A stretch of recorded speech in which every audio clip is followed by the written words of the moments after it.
le dije, vamos a estar hablando acerca de la obra redentora de Jesús en la cruz del Calvario. Usted puede tener su Biblia en la mano, vamos a estar leyendo algunos versículos bíblicos y en esta noche yo pretendo presentar el propósito del sacrificio de Jesús en la cruz del Calvario, ¿verdad?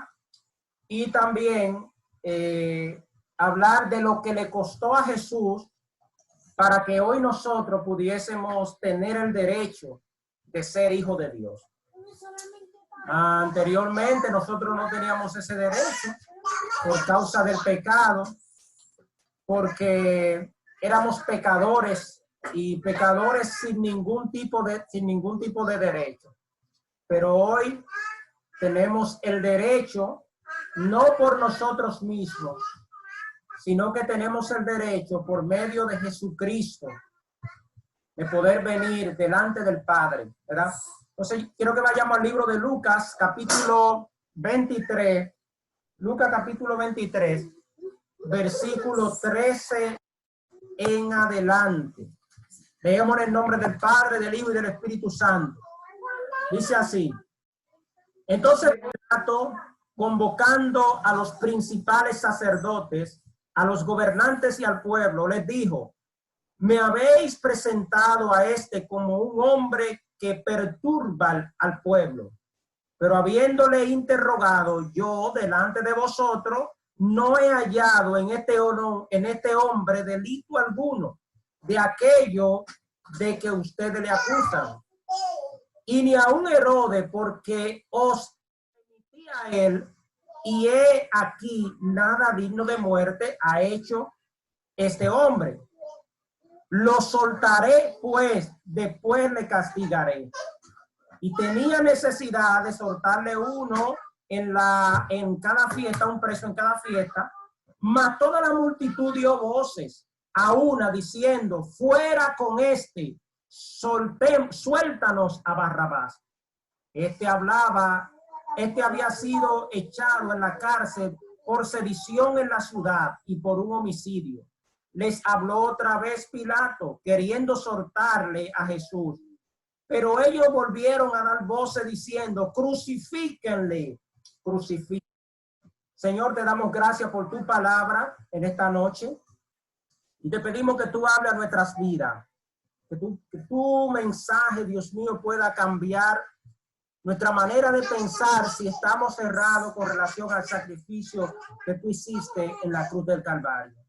Ayúdanos, Señor, a poder valorar este sacrificio tan importante que tú hiciste por cada uno de nosotros, que nosotros no merecíamos. En el nombre de Jesús. Amén y amén.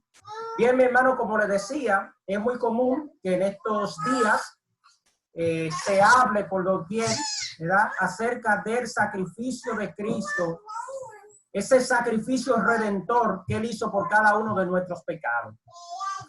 Es importante resaltar que ninguno de nosotros teníamos el derecho por nuestra propia cuenta de acceder a la vida o a ser hijo de Dios como somos ahora. Lo somos gracias a ese sacrificio que hizo Cristo en la cruz del Calvario. La Biblia dice que el pecado entró a un hombre, por un hombre, ¿verdad? Y por el pecado la muerte.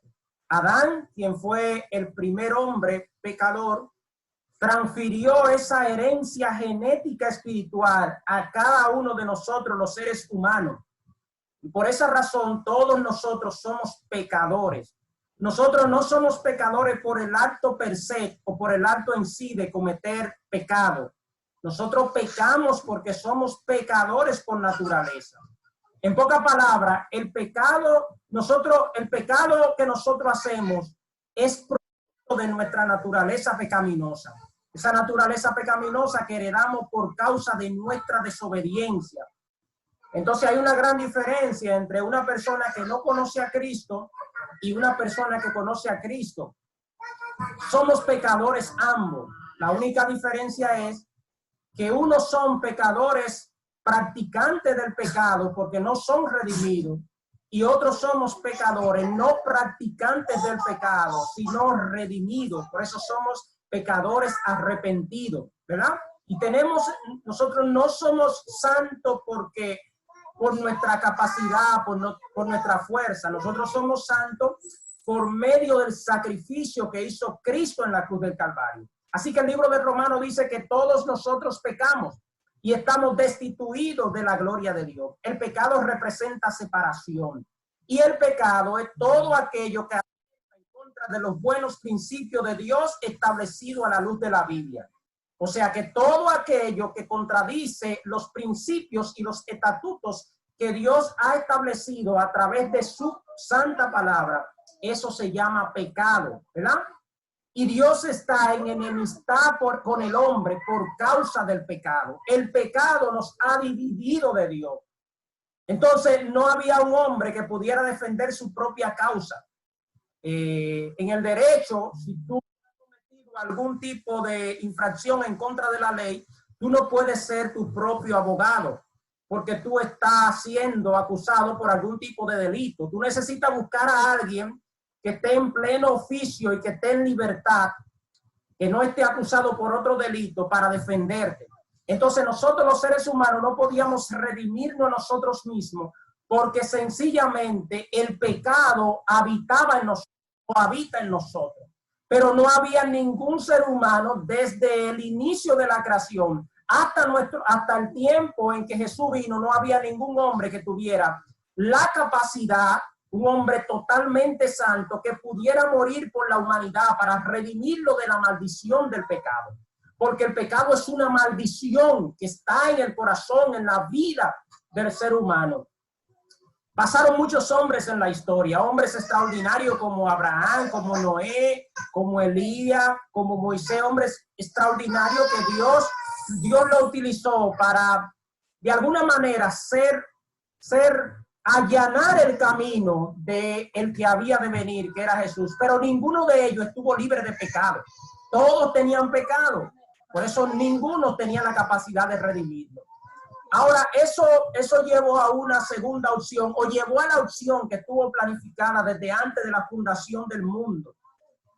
Jesús tuvo que venir a esta tierra, que era el único que estaba sin pecado, a morir por cada uno de nosotros. Y eso tiene una razón explicable teológicamente. Y es que el único hombre que ha pisado esta tierra, que es plenamente santo, sin relación con el pecado, se llama Jesús. Ahora, Jesús era perfectamente hombre y perfectamente Dios. Ahora, Jesús vino y murió, vino y habitó en esta tierra, tomó un cuerpo a través de María, a través de la Virgen María.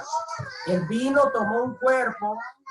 Y en ese cuerpo, él vivió aquí por un periodo de tiempo determinado, nosotros sabemos, con el objetivo, número uno, de presentar el evangelio del reino. Por eso, cuando Jesús aparece, hace su primera aparición pública, va donde Juan el Bautista, que estaba bautizando sus discípulos, y Juan Bautista predicaba diciendo: viene uno tras mí, que yo soy digno de desatar la sandalia de sus pies. Y él hablaba de ese Jesús, de ese Mesías, de ese enviado. Los judíos esperaban a un Mesías, a un libertador, a un hombre que había de venir y libertarlo a ellos de la esclavitud del yugo romano. Ellos no estaban esperando un Jesús con la característica que apareció Jesús, sino se estaban esperando un libertador. Ahora bien, cuando Jesús va y es bautizado, donde Juan el Bautista, los cielos se abren. Primero Juan dice: he ahí el Cordero que quita el pecado del mundo. Nosotros sabemos que en el Antiguo Testamento se ofrecían corderos con el objetivo de aplacar la ira de Dios en el corazón del ser humano, del perdón de los pecados. Pero todos esos corderos, ninguno pudieron resarcir el sacrificio de Cristo, el sacrificio que había que hacer para restaurar el hombre de la maldición del pecado. Tuvo que venir Jesús como ese cordero prometido, ese cordero que vino voluntariamente a morir por cada uno de nosotros. voluntariamente él se entregó. Por eso Juan dice, he ahí el Cordero que quita el pecado del mundo. Luego nosotros tenemos el cielo abierto y vemos cómo al iniciar Jesús su ministerio terrenal, el cielo se abre y Dios mismo dice, ¿verdad? Dios mismo dice, abriendo el cielo, he ahí, ¿verdad? Este es mi Hijo amado, en quien tengo complacencia. Dios es el único personaje en que Dios se complace, a pesar de cómo es Jesús. Dios nos ama a nosotros, a pesar, ¿verdad? Por medio de Jesús. Pero Jesús es amado directamente por su Padre, porque no tiene ningún contacto con el pecado. No hay ninguna limitante entre él y Dios. Luego nosotros sabemos que de ahí en adelante Jesús se introduce e inicia su ministerio, ¿verdad? Y cuando inicia su ministerio, empieza a predicar por Capernaum, por Judea, por Capadocia, por Galilea, por Panfilia, por Garada, por Samaria, todas esas regiones, Jesús empezó a predicar y a anunciar el evangelio del reino. Después de Jesús anunciar este evangelio, durar 3 años predicando este evangelio en todos esos lugares, entonces el propósito de Jesús a punto de cumplirse, que era la culminación de ese propósito, que era su muerte. La muerte de Jesús no fue una muerte accidental. Todo el proceso de su muerte fue previamente diseñado por su Padre. De hecho, en Isaías habla de la cantidad de sufrimiento que iba a padecer Jesús cuando estuviera aquí. La Biblia dice, a lo suyo vino, el libro de Juan, a lo suyo vino, los suyos no le recibieron. Mas a todos los que le recibieron, a los que creen en su nombre, le dio potestad de ser hecho hijo de Dios.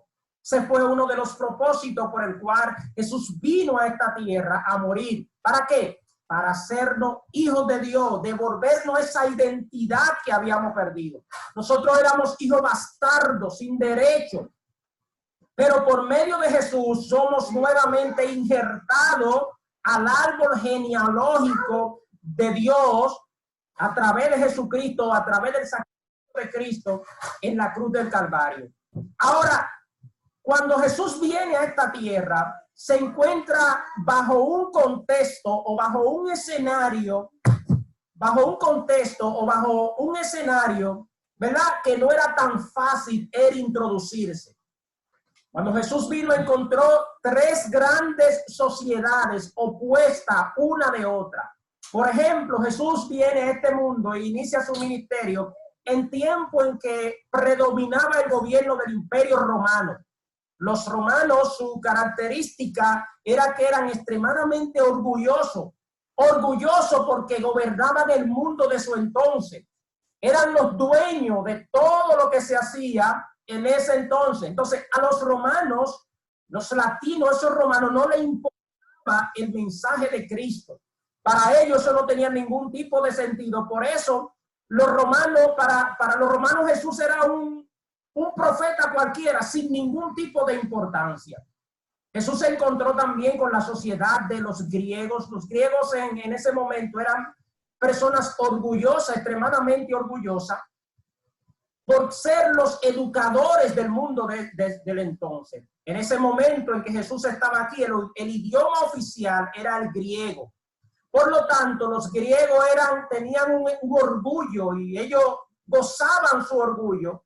Y ver a Jesús como un salvador, como un libertador, para ellos eso no tenía ningún tipo de importancia, porque ellos no coincidían que un judío, un campesino sin ningún tipo de educación a nivel de ellos, ¿verdad?, pudiera ser el salvador del mundo, pudiera ser un rey. O sea, Jesús era un servo a la izquierda para ellos. Por eso en una ocasión dice que los judíos piden señales y los griegos piden conocimiento. Eran muy dados al conocimiento y por eso ellos no les llamaba la atención el mensaje de Jesús. También Jesús se encontró con otra sociedad, que era la sociedad, los judíos, ¿verdad? Los judíos, que eran los que manejaban la ortodoxia de aquel momento, o la religión, ¿verdad? Los rudimentos religiosos de aquel momento, era quienes posiblemente pudieran tener mayor aceptación al mensaje de Jesús cuando Jesús vino a esta tierra. Sin embargo, los judíos también rechazaron el mensaje de Jesús. De hecho, Juan dice, a los suyos vino y los suyos no le recibieron. Pero los que creyeron en su nombre le dio potestad de ser hecho hijo de Dios. Entonces tenemos tres grandes sociedades para hablar del contexto cuando Jesús vino a esta tierra. Jesús se encuentra con estas tres grandes sociedades con creencias diferentes. Los romanos, por un lado, su orgullo de gobierno y dominio en la tierra en ese momento. Los griegos, por un lado, manejando el conocimiento y la información de aquel entonces. Y los judíos que no esperaban un Jesús cualquiera. Ellos esperaban un Jesús que lo librara del yugo impositivo que le tenían los romanos. Los romanos tenían la sociedad de aquel entonces bajo una opresión con impuestos que le cobraban constantemente. Y las naciones estaban bajo una libertad condicional porque tenían que rendir todas sus ganancias, tenían que rendir un impuesto por encima de lo natural al César. Entonces, Pilato, que era el gobernador de esa región, era que hacía, que era antes de ser un gobernador, fue un soldado abusivo. Entonces, ese Pilato socavaba, maltrataba a la población judía. Y los judíos estaban esperando a alguien que lo librara, un rey que lo librara del yugo de la esclavitud que ellos estaban pasando por ese momento por medio del imperio romano. Cuando ellos ven este Jesús, este campesino, este carpintero, hijo de José, andando en un burrito, y la gente diciéndole, este es el rey de los judíos, Hosanna, este es el rey de los judíos. Los fariseos dijeron, pero ¿y cómo que este hombre es el rey de los judíos? ¿Cómo va a ser que un hombre sin un arma en las manos, que lo que más ha tenido cerca en su mano como arma es un martillo, cómo es posible que este hombre tiene la capacidad de liberarnos a nosotros del yugo de la esclavitud romana? Entonces ellos dijeron, no es posible. Y a partir de ese momento, ellos empezaron a enfrentar a Jesús. Entonces Jesús, la doctrina, el mensaje de Jesús, reñía, número uno, con su doctrina, y número dos, reñía con la ideología que ellos tenían de un rey, porque ellos no veían un rey montado quizá en un pollino. Ellos veían un rey que viniera quizá con armas en las manos a libertarlo de la esclavitud del yugo romano. En medio de ese escenario, para hacer un poco de contexto, ¿verdad? En medio de ese escenario es que Jesús empieza a predicar en Jerusalén, diciendo, arrepentido que el reino de los cielos se ha acercado.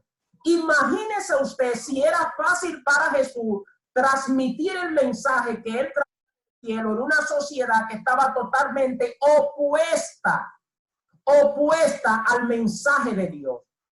Entonces, nosotros sabemos que más adelante los fariseos en Israel había un concilio llamado el Sanedrín.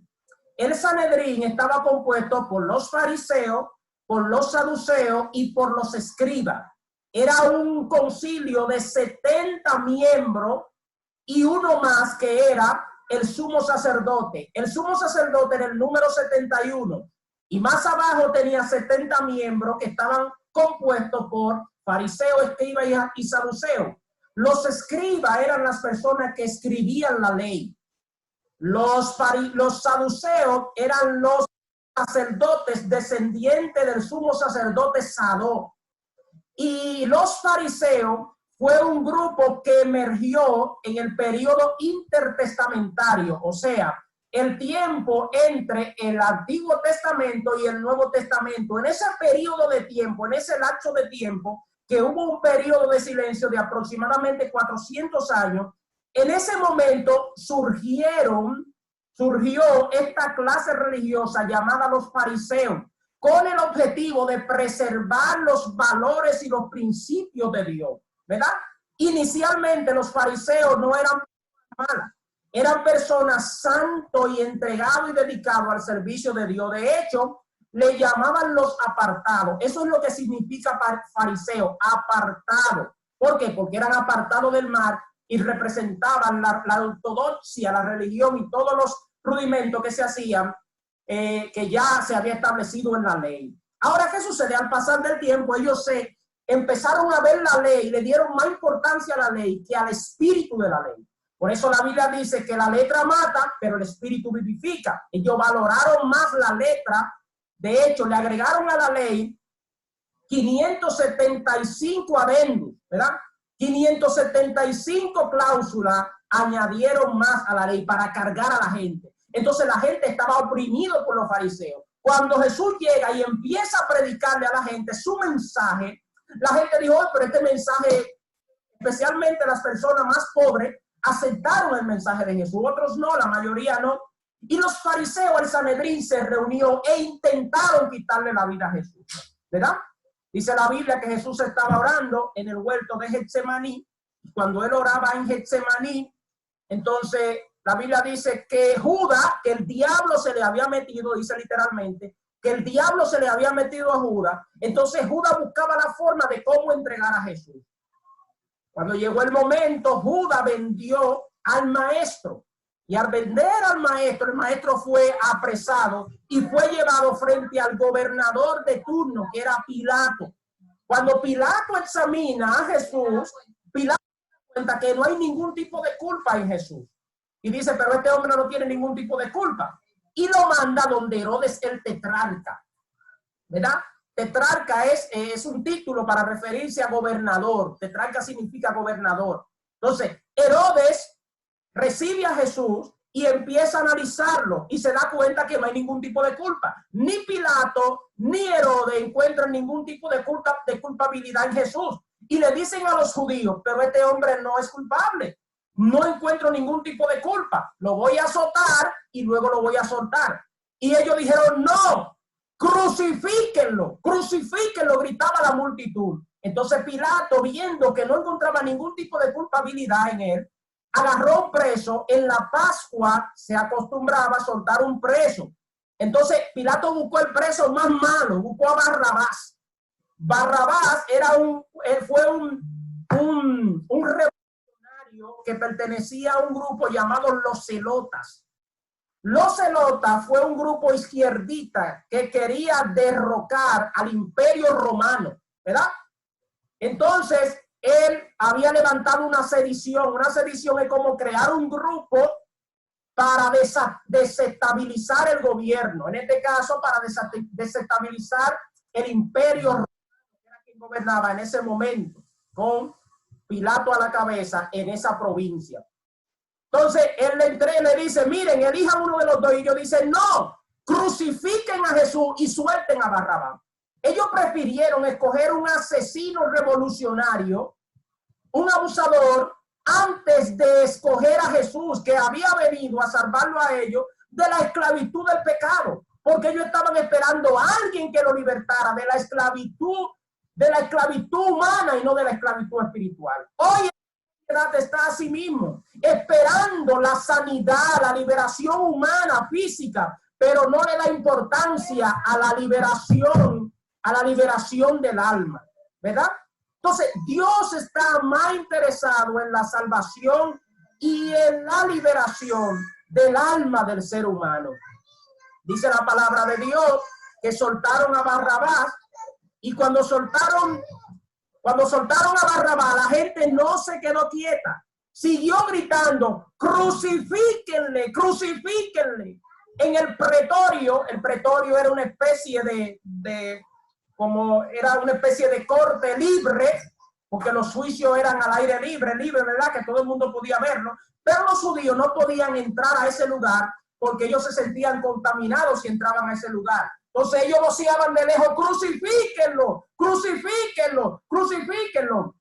Entonces Pilato le dice, ¿por qué? Él le pregunta, ellos dicen, ¿tú eres el rey de los judíos? Y él le dice, tú lo has dicho. Jesús era un rey, pero la Biblia dice que él mismo dijo que su reino no era de este mundo. Así como el reino de Dios no es de este mundo, el reino tuyo y el reino mío no es de este mundo. Así que lo mejor que te puede pasar a ti como cristiano y a mí también, ¿sabe qué es? Es irnos de este mundo al reino eterno que estamos esperando con Cristo Jesús. Pablo lo dijo, para mí vivir es Cristo y morir es ganancia. Algunos se irán quizá con el coronavirus, otros se irán de alguna otra enfermedad, otros se irán de alguna manera, pero todos nos vamos a ir uno delante y uno detrás. Debemos tener el sentido de eternidad, el sentido del cielo, gloria al nombre del Señor, que al final lo más importante no es este cuerpo terrenal que se va desgastando de día en día. Al final lo más importante es nuestra vida espiritual, es nuestro encuentro con Dios, es nuestra reunión, por eso lo estamos esperando a Él. Gloria al nombre del Señor. Pero ellos no entendían eso, los judíos. Dice la palabra de Dios que lo tomaron, Pilato lo agarró y lo llevó a un patio, al patio de la corte, y allí lo amarraron de las manos, le quitaron la ropa, lo dejaron semidesnudo y empezaron a hacer el proceso de tortura. Los romanos eran especialistas torturando, se habían especializado en el arte de la tortura. Todos esos métodos que ellos aplicaban, lo aplicaban otros imperios anteriormente, como el imperio asirio, el imperio babilonio, el imperio medo, el imperio griego. Y ellos tomaron todos esos métodos y lo perfeccionaron. Eran especialistas torturando a esos verdugos. Y agarraron a Jesús, le quitaron la ropa y lo pusieron en un paredón. Y ahí entonces dos soldados, uno de lado y lado, empezaron a golpearlo con un flagelo, con un látigo. Ese látigo estaba compuesto de bola de plomo y de huesos de cabra. El objetivo era que cuando uno golpeaba con bola de plomo, la carne se creaban hematomas en la espalda. Al crearse hematoma en la espalda, cuando el otro golpeaba con el látigo que era de hueso de cabra, le arrancaba los pedazos, ¿verdad? Entonces uno golpeaba, imagínense esos verdugos que les fascinaba torturar. Cada vez que golpeaban a Jesús con esa bola de plomo, le dejaban los hematomas. Entonces cada vez que venía el otro, le arrancaba los pedazos. Dice Flavio Josefo, un historiador judeo romano, que Jesús en el proceso de cuando le estaban dando los latigazos, la espalda se la dejaron, las costillas, la espalda se la dejaron, que los huesos se le veían literalmente. Cada vez que golpeaban, yo no sé si ustedes han visto la película de la Pasión de Cristo, me parece que sí. Esa película sencillamente es un pequeño parentesco comparativamente al nivel de tortura que le hicieron a Jesús en ese proceso, ¿verdad? En el proceso de los latigazos. La Biblia que le dieron 39 latigazos. Estaba escrito en la ley que se le daba a un reo 40 latigazos menos un latigazo, o sea, 39 latigazos. Entonces, mientras lo estaban golpeando ahí, su cuerpo quedó totalmente desfigurado. El libro de Isaías dice, le veremos sin atractivo para que le deseemos, ¿verdad? Jesús perdió el atractivo, su carne estaba desfigurada, los huesos se le veían, las costillas se le veían, los huesos de la espalda se le veían. Jesús era un esqueleto andante con pedazos de carne encima, así como lo estoy diciendo literalmente.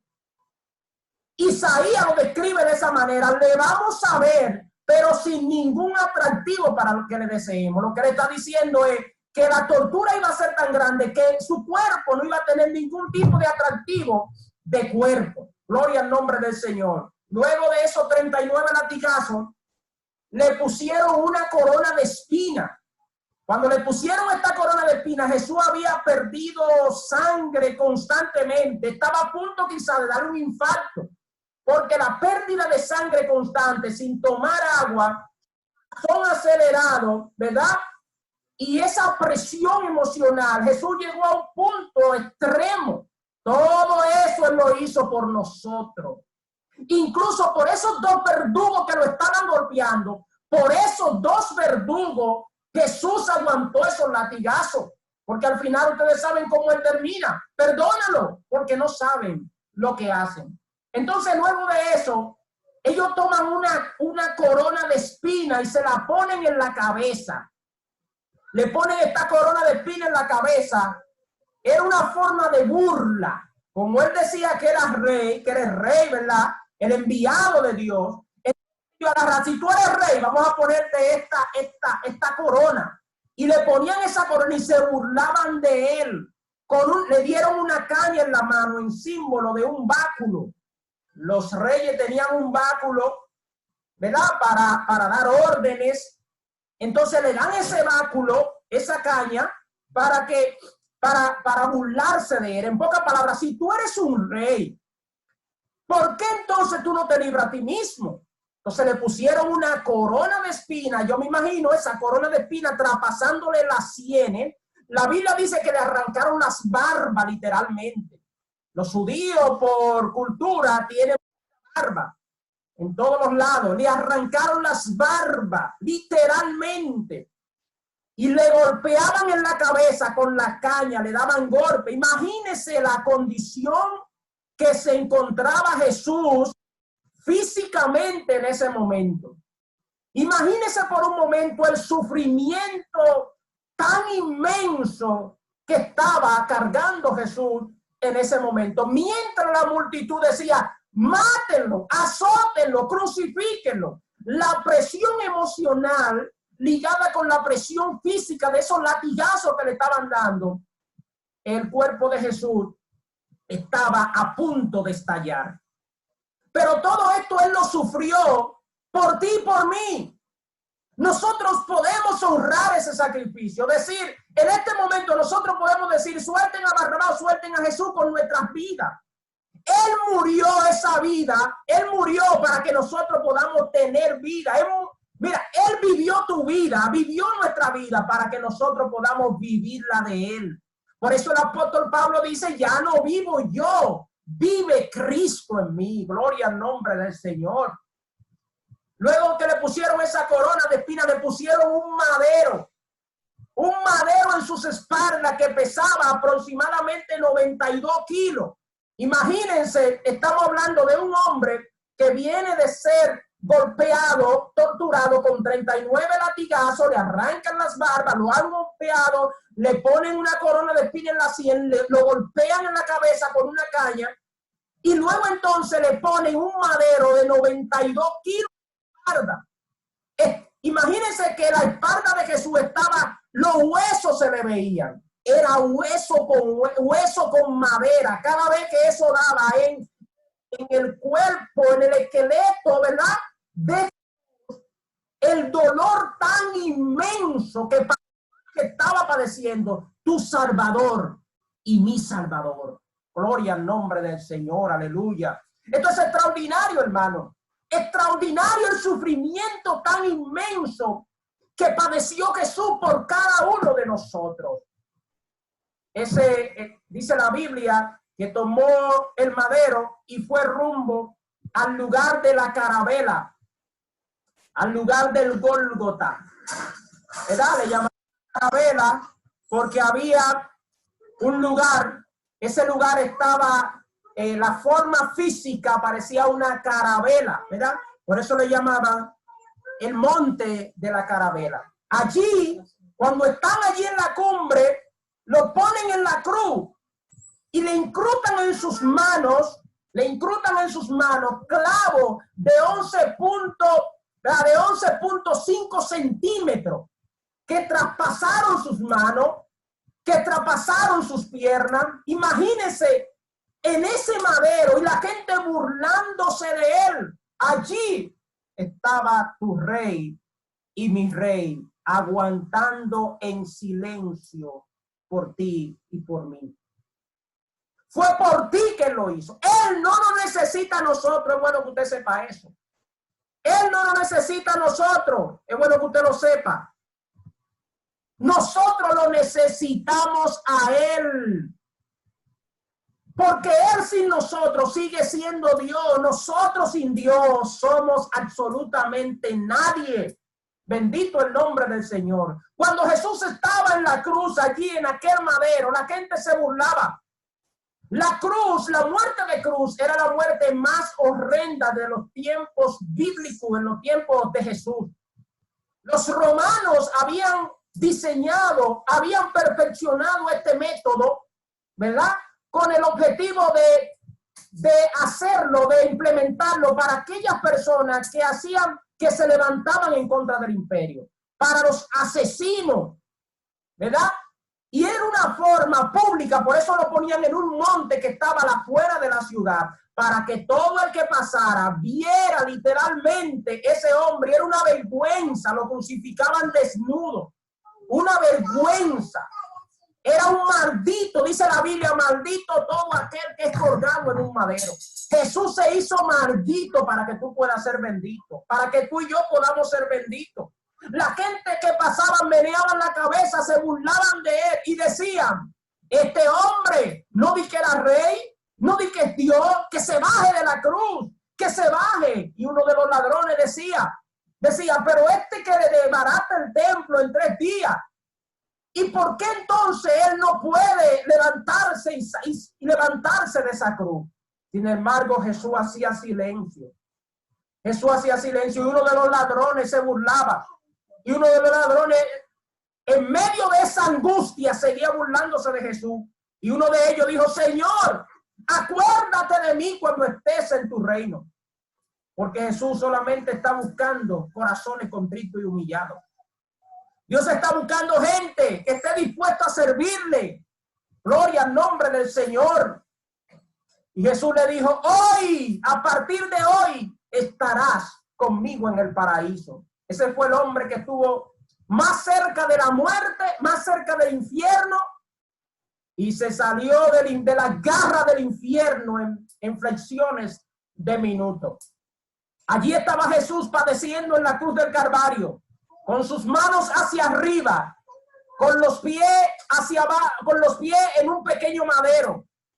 Él cada vez que trataba de levantarse con los brazos y con las piernas, los pulmones, para poder respirar, los pulmones se le llenaban de sangre porque su cuerpo, sus arterias, Jesús estaba lleno de hemorragia interna. Sus arterias estaban rotas por dentro y estaba a punto de estallar. Había perdido demasiada sangre. Estaba a punto de darle hipotermia, quizá varias veces le dio algún tipo de hipotermia. Y allí estaba el maestro, mirando de lejos la multitud, cómo se reían de él, cómo se burlaban de él, sabiendo él que él podía solamente dar una orden y ángeles bajaban y acababan con todo el mundo. Esa es la mayor demostración de amor. Esa es la mayor demostración de amor que hemos visto. Por eso un teólogo llamado John Stott dice, si queremos buscar la definición de amor, no vayamos al diccionario, vayamos al Calvario, gloria al nombre del Señor. Vayamos al Calvario, porque allí en el Calvario, en la cruz del Calvario, está la mayor manifestación de amor del Padre. Por eso dice Juan 3:16, porque de tal manera amó Dios al mundo, que dio su Hijo unigénito, para que todo aquel que en él cree no se pierda, sino que tenga vida eterna. Esa fue la mayor entrega, la mayor manifestación de amor del Padre.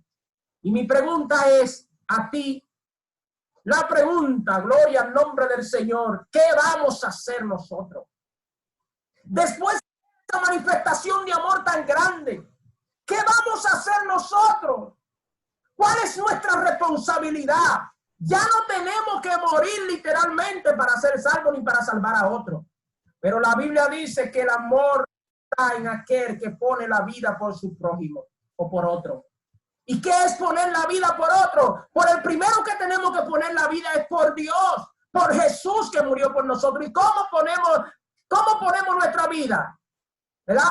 Dejando las cosas viejas que vivíamos antes, el pecado, el chisme, la mentira, la envidia, el rencor. Las cosas que nos tienen atado a este mundo, que nos tienen amarrado de pie y mano, que no tenemos tiempo para el Señor. Imagínense que Jesús hubiese dicho, yo no tengo tiempo. Yo no tengo tiempo para llevar esa cruz, para ir allá a la tierra a morir por la humanidad. Tenemos que sacudirnos. Tenemos que sacudirnos. Alguien decía, no debemos preguntarnos, escuche esto. Decía John Piper, no debemos preguntarnos por qué esta plaga fue mandada al mundo.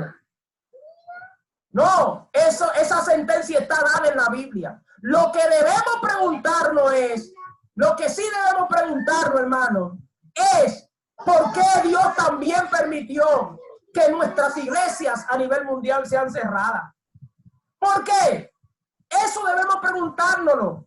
Y una de las razones que yo he encontrado, hermano, en este tiempo, en el tiempo en que Dios ha permitido esto, es que Dios quiere purificar su iglesia. Hermano, tenemos mucho show en nuestras iglesias a nivel mundial. Tenemos mucha parafernalia, tenemos mucho programa para complacer al hombre. Y la iglesia en el mundo se ha ido olvidando de la palabra de Dios. Entonces Dios está trayendo un despertar. Dios está trayendo un de repente. Dios está haciéndolo entender, ver que a veces no teníamos supuestamente tiempo para Dios. Y Dios nos está haciendo entender que Él nos está poniendo a que le dediquemos tiempo. Nos ha trancado a todos en nuestras casas. Gloria al nombre del Señor. ¿Para qué? Para que valoremos ese sacrificio que hizo Cristo en la cruz del Calvario por cada uno de nosotros. Aleluya. Dios está trayendo reforma. ¿Para qué? Para hacer que la iglesia se vuelva a la palabra de Dios. Es necesario volverse a la palabra. Por la palabra Cristo vino a esta tierra. Por la palabra predicó en esta tierra. Por la palabra cargó la cruz. Por la palabra fue a la cruz. Por la palabra fue a la tumba. Y por la palabra al tercer día. Y por la palabra, hermano, nosotros podemos ser hijos de Dios. Gloria al nombre del Señor. Por eso dice la Biblia, conoceréis la verdad y la verdad os hará libre. Pero ¿cómo una iglesia puede ser libre? ¿Cómo un pueblo puede ser libre que no busca ni ama ni anhela su palabra? Alabado sea el nombre del Señor. Por eso Dios está estremeciendo los cimientos para que nosotros volvamos a nuestros verdaderos principios en el mundo, en todo el mundo. Gloria al nombre del Señor. Hoy en día tenemos que entender, como decir lo que dice el libro de Eclesiastés de Cantares, capítulo 5, versículo 5. Vuélvenos a ti, oh Dios, y nos volveremos. Renueva nuestros días como en el principio. Alabado sea el nombre del Señor. Lo cierto es que muchos de nosotros no somos ni la segunda parte de lo que éramos antes. Nos hemos descuidado en nuestra vida ministerial. Nos hemos descuidado en nuestra relación con Dios. Nos hemos descuidado en nuestro servicio al Señor. Aleluya. Pero para todo tenemos tiempo. Pero para Dios nunca hay tiempo. Gloria al nombre de Jesús. Tenemos un alto sentido de apego a este mundo. Estamos tan abrazados a este mundo. Estamos tan apegados a este mundo que a veces entonces Dios nos está remediando para que entendamos que no somos de esta tierra, hermano. Nosotros somos viajeros aquí. Somos extranjeros. Somos advenedizos. Somos embajadores, no pertenecemos a este mundo. Nuestro reino no es de este mundo. Alabado sea el nombre del Señor. Por eso dice la palabra de Dios que el mismo Señor, con voz de mando, con voz de arcángel y con trompeta de Dios, descenderá del cielo y los muertos en Cristo resucitarán primero. Pero una persona que no vive en Cristo no puede morir en Cristo. Por eso serán levantados los que mueren en Cristo. Y para vivir en Cristo es necesario que busquemos primeramente la cosa de arriba, el reino de Dios y su justicia. Los fariseos, concluyendo, los fariseos no pudieron entender el mensaje del reino porque estaban muy enfocados en sus beneficios personales. Los saduceos tampoco pudieron entenderlo y los escribas mucho menos. Los romanos tampoco y los griegos tampoco. ¿Por qué? Porque sencillamente ellos estaban esperando algo más atractivo, algo que les gustara más, que les llamara más la atención. Aleluya. Y a veces las cosas que nos llaman a la atención nos sacan los ojos. Por eso a Sansón le sacaron los ojos. Porque buscó cosas que le llamaran la atención, que le acomodaran. El sacrificio de Jesús en la cruz del Calvario nos redimió de la maldición del pecado. Hoy nosotros podemos ir confiadamente. Dice la Biblia que Jesús dijo al final de sus palabras, consumado es. Consumado es. Diciendo que la obra había sido terminada. El trabajo había sido hecho. Él cumplió con su trabajo. Ahora nos corresponde a nosotros, a ti y a mí, cumplir con el llamado y el trabajo al que hemos sido llamados. Dios te bendiga y Dios te guarde. Espero que esta palabra hayan sido de bendición para tu vida. La persona que continúa.